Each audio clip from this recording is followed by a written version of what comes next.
Hey guys, it's Juanita Coley, the Contact Center Whisperer, the CEO and founder of Solid Rock Consulting, and I'm answering another one of you guys' questions. I think this is such a great question. It was around tips and strategies around creating a bulletproof quality program, quality process. The question was, what are some of the tips and strategies that we can do to create a better quality program? So I think I was asked this question because I'm notorious for saying if you don't have an employee experience strategy, your CX strategy is trash. Yes, y'all know it. So let's get into this question. I think quality is a big part of the employee experience strategy. And we're going to talk about why. So let's hop right in and talk about get to the meat of this.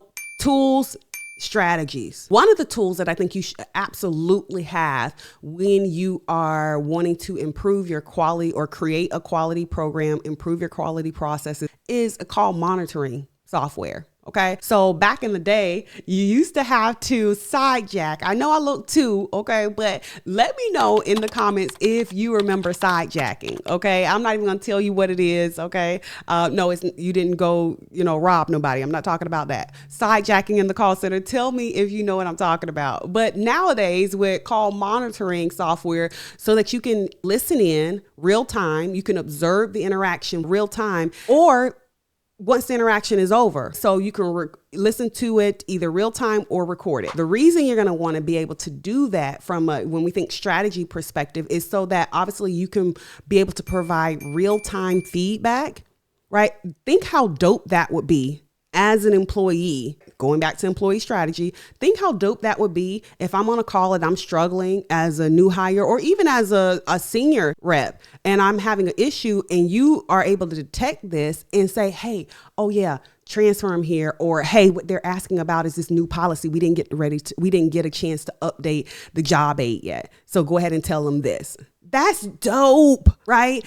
And that increases the employee experience and the customer experience from a quality perspective so much, right? So being able to listen to that interaction real time and provide real time feedback through the roof. Okay. Top tier.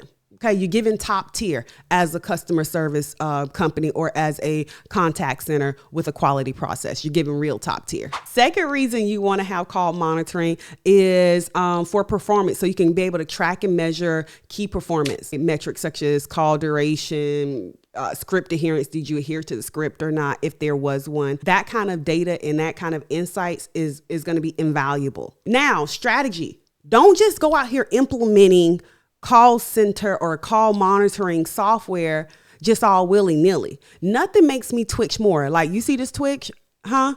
Lean in close. You see okay. That nothing makes me twitch more than organizations that are not calibrating on their quality. Okay. Let me tell you why. And let me tell you what calibration is. Say you have 4 quality people that are responsible. You have a quality department of 4 QA analysts, and they're responsible for listening to calls and grading calls. You should at least once a month give all that team one call and say, everybody grade this call individually, and then bring them all into a room, right? And have a calibration session. Ashley, what did you grade this call? Sam, what did you grade this call? Miguel, what did you grade this call? Juanita, what did you grade this call? If you come back with 4 drastic different answers, oh, I graded a 10. Oh, I graded it a 4. Oh, I graded it a 1. Oh, I graded a 6. Wait a minute. How? So that alludes to and highlights that you don't have necessarily a quality process issue. You have a quality administration issue, right? Like the organization in the leadership team is not clear on what quality even is. So we haven't clearly set the definition for what quality is, because your quality team is grading this single call 4 different ways. And so that's one of the important reasons why I believe you should have call monitoring software, so that you can go back and listen to those calls. So even outside of the real time top tier reason, right? You can be able to go back and listen to those calls. Make sure that you're calibrating. If you are not calibrating on quality, you are missing a huge opportunity. Okay. Say it with me. Huge opportunity in your organization. So you want to be doing that at least once a month. Stop telling these employees that their quality is trash when actually your quality administration process is trash. Y'all know I get passionate. Okay. All right. Moving along. Okay. Second tool I think that is really important that you have is speech analytics. Okay, so the ability to monitor calls and then having a speech analytics type of tool allows you to be able, the reason I think this is going to be important is because it's going to allow you to identify trends. You'll be able to hear certain words and pick up on certain things. Also, you'll be able to tell, was the customer happy? Were they sad? Were they disgruntled? Not only the customer, but the employee as well. Right? Did they sound confused? Did they give the answer with confidence? Right? You're able to pick up on all of those things. Compliance monitoring. Did we say the HIPAA, the notice? Did we say, the payment processing clause, right? Did we do these things? So that speech analysis, right? And speech analytics is really going to be able to do that. I think one of the big reasons you want to have speech analytics is for what I like to call RCA, root cause analysis. I want to get down to the nitty gritty of it so that, yes, I know, nitty gritty, right? I want to get into the details, the root cause. I don't want to just be spending my time diagnosing symptoms. I want to get to the root cause so that I can really annihilate that challenge. Like, I don't want it coming back. So what is the problem? Why are customers always calling in about password resets, or why are they always calling in about this particular thing? What's happening in the journey that is causing this issue? A lot of times speech analytics will allow you to be able to pick up on that. And then last but not least, okay, because I told you 3, all right, I'm going to give you 3 tools. All right. So the first one is the monitoring. Second one is speech analytics. Third is my absolute favorite. Make no mistake about it. And you probably already know why. But my third tool that I think you should always have if you're talking about building a quality program or taking your quality program to top tier is feedback, right? Customer surveys are going to be super important. So closing that feedback loop, customer surveys, employee feedback. Like, how are you going to grade me on a call and then not give me an opportunity to tell you, like, hey, yes, I understand you heard this, but this is also what was happening.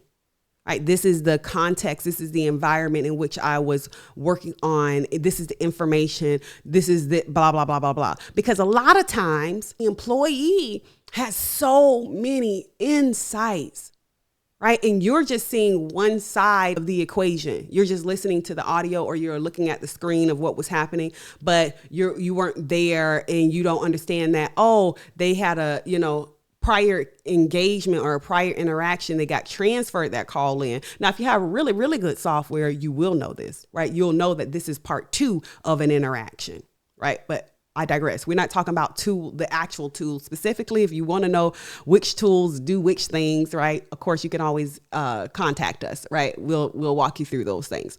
Nevertheless, right, making sure that you close those feedback loops, not only on the customer side. We love to talk about customer surveys, but we're not talking about quality loop on the employee side. And that's going to be really important because employees always have so much good insight when it comes to what's happening on the floor. I remember being in workforce management, and a lot of times when I saw the call volume spike, or if I saw, hey, I was watching cues and something was happening, the first place I was going was to the agents. Like, hey, y'all, what y'all hearing? What's going on? And we've been getting a lot of calls about X, Y, and Z. That allowed me to go and actually find out, hey, marketing, did y'all release a campaign we didn't know about? Like, because agents saying they getting something about a coupon code. We didn't know nothing about this. So while you're marking this agent off because, they didn't have the right information, they didn't have whatever information, this was something that they didn't know about, right? It was an uncommunicated release on a campaign that nobody had been communicated about. And that is what I mean by creating feedback loops, right? Because then the employees can say, yes, this happened, but this is why this happened. So now that, again, you can get RCA, root cause analysis, and now you're not really addressing the employee because of this issue, right? You're going to marketing and addressing them like, hey, great job. We made a lot of money, but we also had a lot of customer issues that day, right? Because our agents didn't know what the heck was going on. So next time you decide to drop a marketing campaign, in the middle of the day, right? Next time you decide to send out a bill off the billing cycle, right? Next time you decide to, make sure you let us know, huh? How about we do that? All right. So anyway, right? Feedback loops, I think, are super important. So yes, if you're going to have a quality program, yes, have quality, communicate that with your employees, but create those feedback loops so that they can communicate back to you and give you greater context around what was happening, because that will allow you to actually not just be diagnosing a symptom, but actually diagnosing the real root cause of the problem. All right. So I love this question for the month. Keep them coming, right? Like if you have a question, I'm making sure that I'm writing them down, right? And I'm giving you structured answers, because y'all know I get excited and I can go for a long time. So send your questions in. Thank you so much for this question this month. I hope y'all have a great day. Bye.